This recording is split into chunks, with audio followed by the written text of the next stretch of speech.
guys, welcome back to my channel. It's been a while since I've filmed something. I didn't mean to take like a month-long hiatus from YouTube.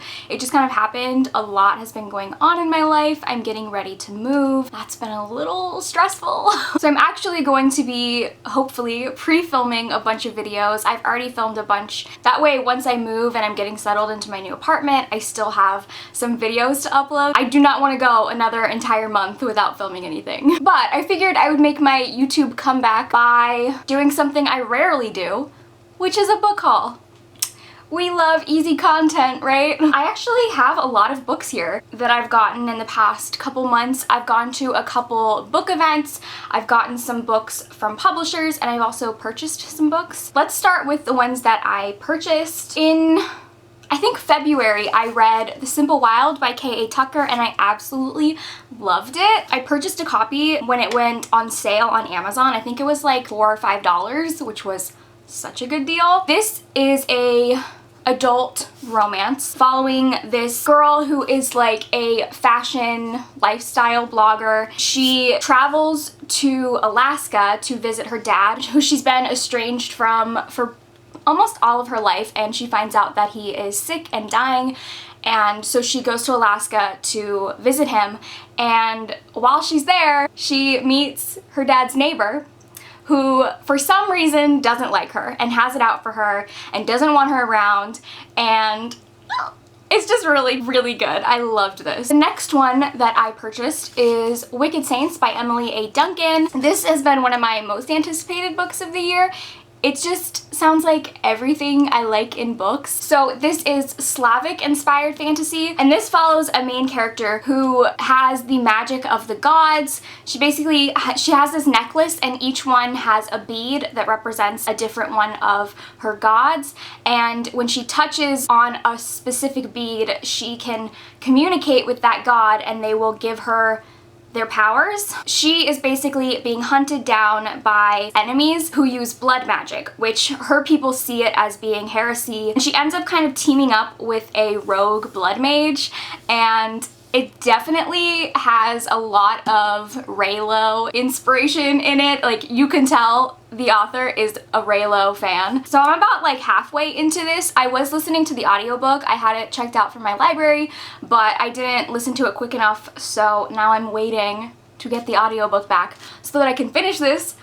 But from what I had read, I was really loving it. The next book I purchased is another one that was like one of my most anticipated books of the year, and that is The Luminous Dead by Caitlin Starling. This is a sapphic horror, which I have recently come to discover that sapphic horror is my favorite genre. Basically, this is about a woman who lied her way onto this expedition in which she becomes a caver on a foreign planet, and she thought she would just be mapping mineral deposits and getting a really big paycheck, but instead the person who is supposed to be monitoring her and keeping her safe has a lot of secrets and is trying to control her, and it becomes like a psychological survival story. And I did see the other day on Twitter that this has a female-female relationship. I don't know yet how that plays into it, if it's the main character or if it's, I don't know yet, but I'll let y'all know when I read it. And then the last book that I purchased is Red Sister by Mark Lawrence.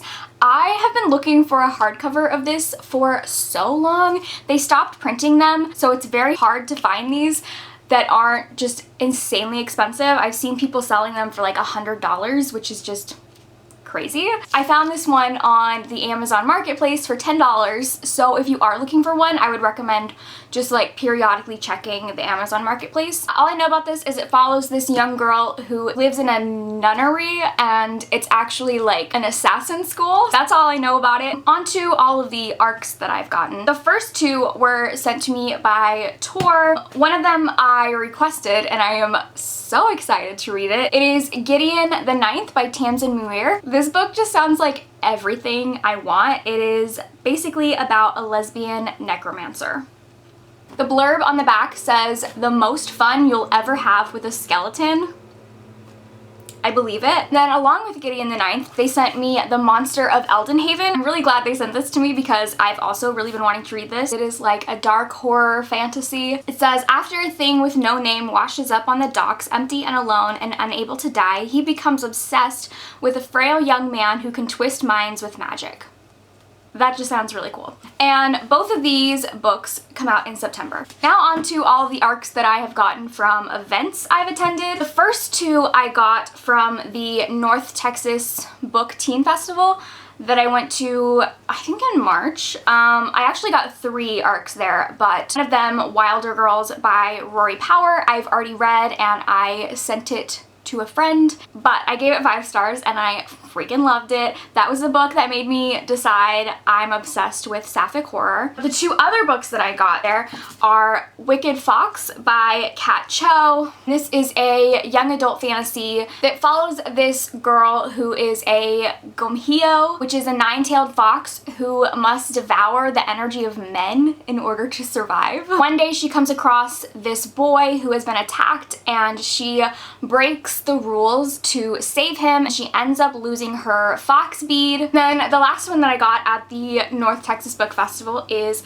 House of Salt and Sorrows by Erin A. Craig. This is a dark reimagining of the 12 Dancing Princesses. So it follows 12 sisters who live in a manor by the sea, and 4 of them have already died in really gruesome, tragic ways. The main character has been plagued with ghostly visions, and she becomes suspicious that her sister's deaths weren't an accident and that more are going to happen. And she finds out that her sisters have been sneaking out in the middle of the night to attend a glittering ball, and she can't decide if she wants to stop them or join them when that could potentially be the dark forces that are killing them. This just sounds really cool. I met the author while I was there and she signed it and she was also super nice, and this comes out in August. So then a couple weeks ago I attended TXLA, which is the Texas Library Association conference,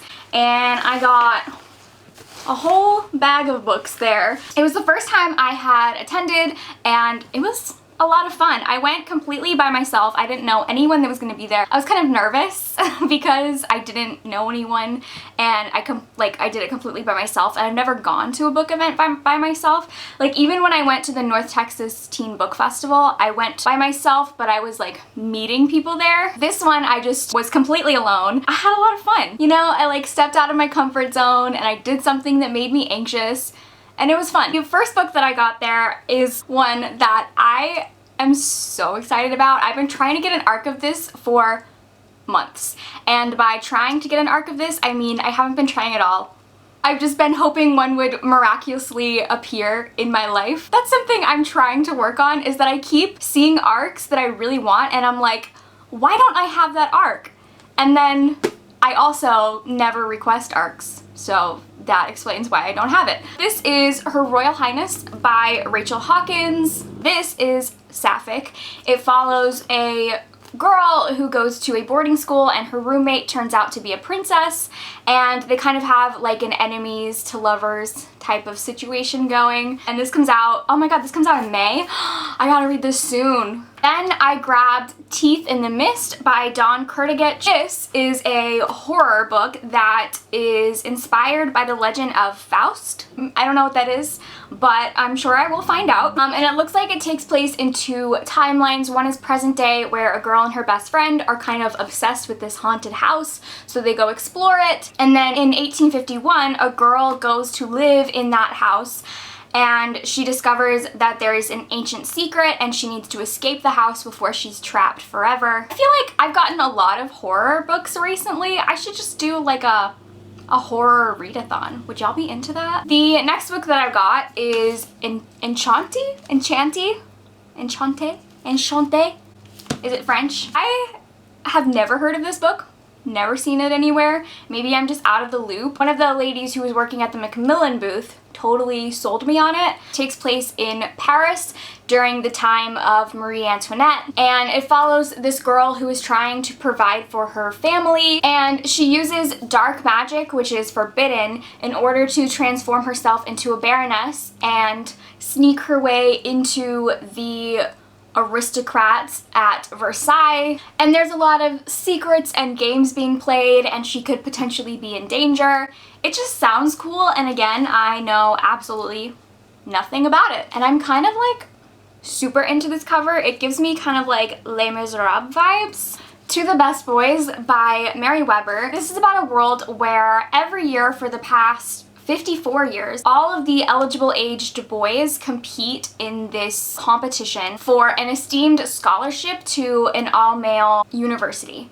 And this year, the main character, who is a girl, decides to disguise herself as a boy and enter the competition and try to win. I've never heard of this book. I kind of just like saw the author was signing them, so I hopped into that line, and she was super nice. This has already come out. This came out in March. The next one I got is I Know You Remember by Jennifer Donaldson. This is a young adult thriller. It's about this girl who goes missing, and her best friend returns home to Alaska after being away for 3 years to try to figure out what happened to her friend. And the more she looks into her friend's disappearance, the more she learns that she might not have known her best friend at all. This comes out in October. Next one I got is called The Downstairs Girls by Stacey Lee. This is a young adult historical book. It's about this girl who works as a lady's maid to the daughter of one of Atlanta's most wealthy men,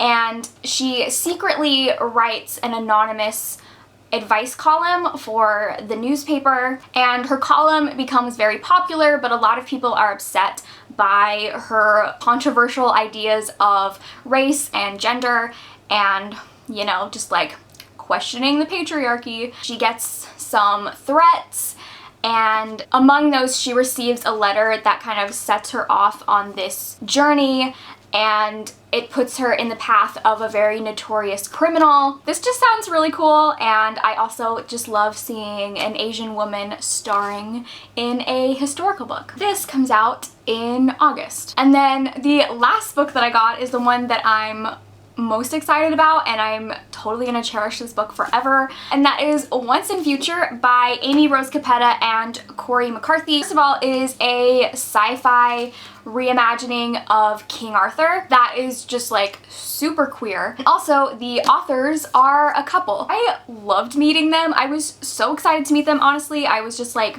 waiting for it all day, and they were so nice. It was really funny because pretty much like everyone who was waiting in line for their signing was sitting on the floor. When they walked up, there was a moment where I guess they thought nobody was in line because they couldn't see any of us, and then they got so excited when they saw that there was like a ton of us sitting on the floor, and they were just so nice, and I loved meeting them, and I got it signed by both of them. I'm just so excited to read this. That was everything that I have received and purchased in the past couple months. Thank you guys for watching, and I will see you in my next video. Bye!